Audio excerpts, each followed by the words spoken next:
for this evening comes to us from John chapter 6, verses 1 through 15. After this, Jesus crossed over to the far side of the Sea of Galilee, also known as the Sea of Tiberias. A huge crowd kept following him wherever he went because they saw his miraculous signs, and he healed the sick. Then Jesus climbed a hill and sat down with his disciples around him. It was nearly time for the Jewish Passover celebration. And Jesus soon saw a huge crowd of people coming to look for him. Turning to Philip, he asked, "Where can we buy bread to feed these people?" He was testing Philip, for he already knew what he was going to do. And Philip replied, "Even if we worked for months, we wouldn't have enough money to feed them." And then Andrew, Simon Peter's brother, spoke up, "There's a young boy here with 5 barley loaves and 2 fish. But what good is that with this huge crowd?" "Tell everyone to sit down," Jesus said. And so they all sat down on the grassy slopes. The men alone numbered about 5,000. And then Jesus took the loaves, and he gave thanks to God, and he distributed them to the people. And after, he did the same with the fish. And they all ate as much as they wanted. After everyone was full, Jesus told the disciples, "Now gather the leftovers so that nothing is wasted." So they picked up the pieces, and they filled 12 baskets with scraps left by the people who had eaten from the 5 barley loaves. When the people saw him do this miraculous sign, they exclaimed, "Surely this is the prophet we have been expecting." And when Jesus saw that he was ready to force them to be their king, he slipped away into the hills by himself. I grew up in a family where money was always tight. But I don't think I ever really understood the extent to how tight things were until I was much older. And this was probably partially because the way I was raised was my normal. Didn't everyone eat ramen noodles for lunch? And partly because my parents were so generous. We'd often have friends over for meals. As a teenager, our home was the home that everyone came to, and we all know that teenagers can eat a lot. There was a gentleman who lived on the farm where we rented our house, and he was a bit of a hermit, but my parents wore him down with their kindness. They'd offer him a ride into town anytime they saw him making his way on the long journey, and back home if we saw him on our way back. And over time, he became a part of our family. He went to church with us on Sundays, and he'd show up at our house a few times a week to read the paper and to join us for dinner. My parents never made it seem like a big deal to feed extra people, which is why I was shocked when I was older and my mom shared about just how tight things were. Because unbeknownst to me, sometimes things were so tight that Dad would have to pick up the milk on his way home from work because we didn't have enough gas money to go back out and get it separately. And didn't everyone eat government potatoes, powdered milk? That was a staple in our household. There was scarcity in our home, but I just really never knew it. Because my parents didn't burden us kids with it, and mostly because they didn't seem to operate out of scarcity. They operated out of abundance instead. But our world tends to operate out of scarcity, doesn't it? We hold tightly to what is ours. We stock up on extra if we can afford it. Let's remember 2020, how many people had too much toilet paper while others had none. Because that's the way that our world operates. As long as we have what we need, we're good. But here's the problem. in the story from our text today, Jesus seems to want his followers to change their operating systems, to not operate out of scarcity, but to lean towards a system that operates out of abundance instead. But change is hard, isn't it? I've had an iPhone since I was in my 20s, and I don't have an iPhone because I'm an Apple person. I actually have a PC. My husband can attest to the ungodly words that I say when I try to use his Mac. I don't have an iPhone because I think they're superior to Androids. I really don't know. You know why I still have an iPhone? Because I don't want to learn how to operate another new system. It's ridiculous, I know, but it's the truth. Life is hard, and by not changing my phone's operating system, it's just one of the ways that I can limit the frustration that change causes in my life. But a large part of Jesus' ministry is about getting people to change their operating systems. And in today's story, it would seem that Jesus is trying to help his disciples shift away from operating out of scarcity and is trying to move them towards operating out of abundance instead. I mean, feeding 5,000 people is a straight up miracle. Because there's no way you can feed that many people with one boy's lunch. I mean, even if it was a teenage boy, that lunch would still not be big enough for 5,000 people. There's still not enough food in that lunchbox for 5,000 people. And the story is also a miracle because someone was willing to give of what they had so that others wouldn't go without, even if it meant less for them. Back in the day, this young boy's lunch of barley loaves and fish, it's considered a poor person's traveling meal. And yet, like the family I grew up in, this boy seemed to operate out of abundance. He was willing to share what he had with those around him instead of holding it back for fear that there wouldn't be enough left for him. And this act is astounding because this young person had every reason to operate out of scarcity. Because in all likelihood, their resources were scarce.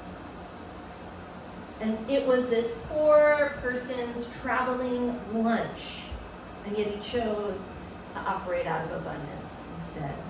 And it's because of this young volunteer that Jesus decides to flip the script on the operating systems of our world.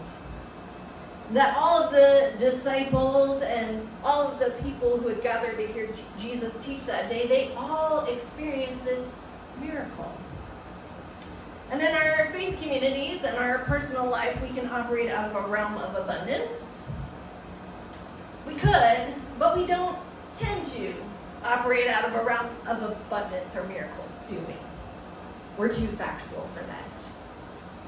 We say things like, we don't have enough people to make that happen, or we just don't have enough funds for that. And these are phrases that my core team has heard me say, and I am guilty of. Because without Jesus to prompt us, just like he does the disciples in this story from John, we usually just say, I'm sorry, we can't do that. Not because we can't figure out another way or because we can't dig a little deeper into our resources, but because we automatically seem to operate out of scarcity, even with the little that we do have. But miracles begin by asking how to meet the needs of those around us instead of deciding that we can't. Miracles happen when we don't accept that, well, it is what it is, and place what we do have in God's hands as we hope for a miracle. And if we take that leap of faith, if we choose to operate out of abundance instead of scarcity, I wonder if you and I would find that we may have been met with a miracle too. When Jesus asked Philip, where can I buy enough bread for these people to eat? Philip automatically went to the logical response. well, Jesus, you need about 6 months' wages to buy enough bread for this group, so it's probably not going to work. That even with 6 months' wages, it wouldn't even fill them up. They get a taste. And Philip basically told Jesus that they didn't have the resources to feed all these people. And then Andrew chimes in, perhaps to prove Philip's point, because he wants to tell Jesus what he's asking for is impossible. Jesus, all we have is a poor boy's lunch. It's not even going to make a dent in this large group of people. And in the average church community, that would be an answer enough, right? We'd stop the leadership team in its tracks and they'd say, well, I guess it's impossible. We'll have to table this discussion for now. But Jesus doesn't let his disciples off the hook because Jesus doesn't operate from scarcity. Jesus operates out of abundance. Like us, the disciples were looking for a logical, quantifiable, normal way to fix the problem that was in front of them. This is a food issue, Jesus, and there isn't enough food or money for food, and that means it's one problem we can't fix. And that's our approach to our problems often, isn't it? We often operate out of scarcity by leading with the assumption that there isn't enough. But Jesus grabs this small boy's lunch that had been offered up, and he had the disciples instruct everyone to sit down, and then he took the loaves and he gave thanks, and he distributed the bread to all who were seated, and then he gave thanks and distributed the fish to all who were seated. And everyone had as much as they wanted. Everyone had as much as they wanted.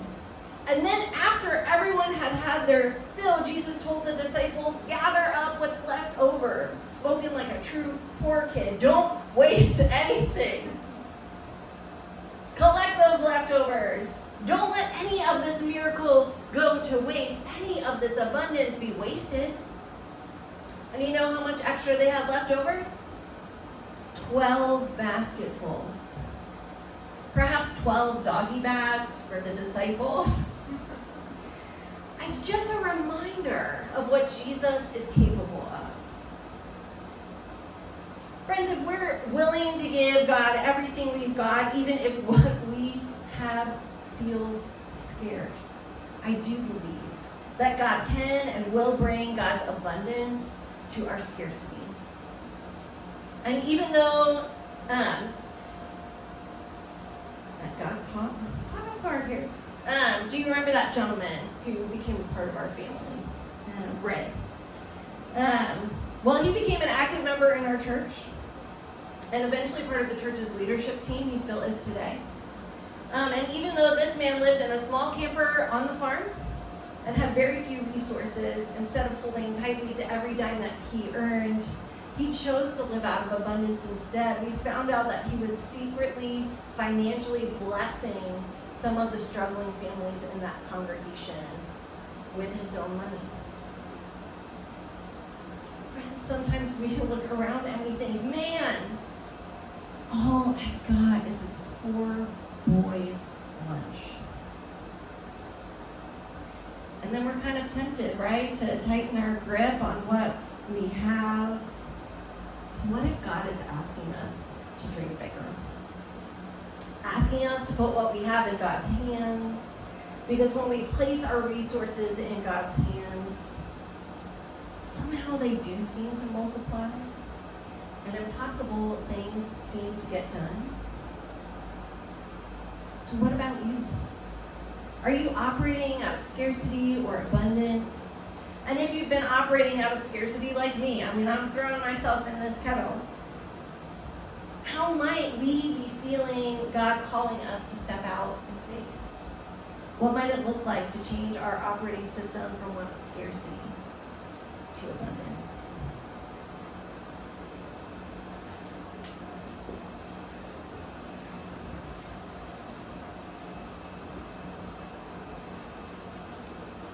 Good evening, everyone. Good evening. So one day, about 10 years ago, I arrived home from work, parked the car in the driveway, got out and headed to the mailbox like I did every day to collect our mail before heading inside. As I made my way to the front door, I kind of did a quick flip through the mail to kind of see what was there. There was a bill, a couple credit card offers, just amazing, outstanding, had to do it, right? And then there's some of those ads that we get, a coupon to Subway or an ad for hearing aids or something like that. But at the very end of that pile, there was a letter from Tiffany's parents. Now, it wasn't completely uncommon to get something from her parents, but typically it was a birthday card or an anniversary or maybe like a gift around the holidays. It wasn't really that time of year for any of those things, so I was kind of curious as to see, what did they send us? So I go into the house, I greet Tiffany, I greet the dogs, and I brought up the fact that this letter had come in the mail. She was also curious as to what it was, so I handed it to her, and she opened, to peer inside. She pulls out a card, one of those nondescript ones that kind of has like a generic artistic design on it, right? And as she starts opening to look at it, something fell out, hit the ground.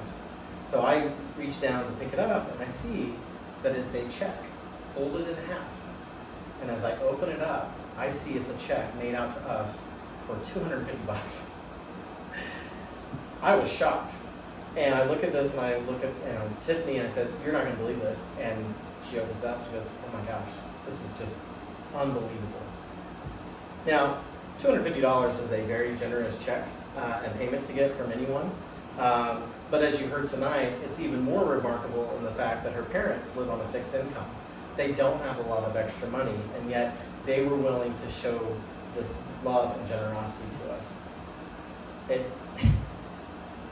Tiffany and I make much more money, and yet sometimes, as she mentioned earlier tonight, maybe we don't always operate out of that abundance too. Here's the crazy thing about this. Literally 2 days later, our furnace goes out. So we call the technician, they come out, they're looking at it. Turns out there's a part that needs to be replaced. So the cost, the invoice that gets handed to us at the end, parts, labor, $250. Just amazing. Now, you may not have $250 to give someone. You may not have $25 or $5. But that doesn't mean that you can't show generosity to others. Maybe it's making a meal for someone who doesn't have food, or maybe is having just a really tough week at work or whatever. Maybe it is clothes that you're no longer wearing that perhaps you can give to someone or donate, so that others can have clothes. Perhaps it's a book, or it's giving them a ride somewhere. I mean, it can really be anything. But the point of this all is, when it comes to giving and living out of a life of abundance, not only are you blessing them, but a lot of times you're blessed yourself. So I encourage you to live out a life of abundance in your life.